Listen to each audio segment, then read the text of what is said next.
what a pattern is. When we see polka dots or stripes or the pattern on my dress, we know that they're patterns. But what if everything could be a pattern?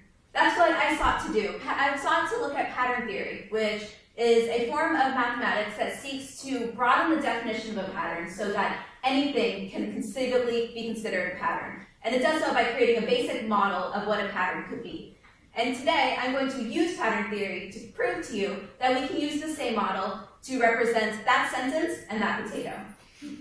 So first, we want to create a general language of what a pattern is. So a pattern, we know, is a repetition of individual elements. We're going to call these elements generators. So pattern theory seeks to expand what a generator can be. So take the sentence on the left. A sentence is a repetition of words. So we can consider our generators words, as shown by the circles in the diagram. But it's a repetition in a specific way because we need our sentences to follow some law of grammar. So instead of thinking of our generators as words, we can think of them as nouns, verbs, and articles. And so now that we have generators, we need some way to string them together to create a pattern. So we were going to create bonds, which are represented by the lines in the diagram. And these bonds are mathematical functions that tell you that an article has to come before a noun comes before a verb, and a verb comes before another article. And in that way, we can actually use math to create a fairly simple English sentence. So I'm sure you're all wondering, where does the potato come in? So this picture is actually not a real potato. It's a computer representation of a pattern theory model of a potato.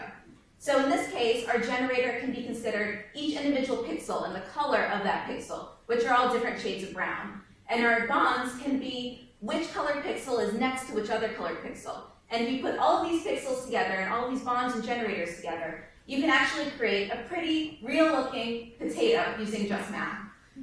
So using a potato as an example is funny, but it's also was actually used to evaluate potatoes that were going to markets. So instead of someone looking at each individual potato and making sure all of them were okay for consumption, what we can do is we can create a picture of the potato and upload it to a computer and compare it to a pattern theory model of a potato.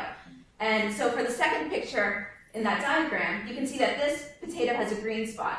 And green is not in our list of generators, because our generators are only shades of brown, as a normal potato would have. And thus, the computer would automatically call this not a real potato, and thus it would not be sent, so people would not get green potatoes. So there are lots of other examples of pattern theory being used. We can use it to create better automatic translators, to model people at looms who are doing weavings. But fundamentally, one of the really cool things about pattern theory is that it really shows us that we can represent all of these complex processes and patterns in our world using the same pretty basic model. It's one of the more elegant ways I've seen to truly depict the similarity that exists throughout our world, from really big things like architecture and the way people move around in cities, to really small things like DNA molecules. We can see that there are similarities in the way these things are structured using this form of math. And to me, it shows us that when you boil things down to their fundamental building blocks, a sentence is the same as a potato. Thanks.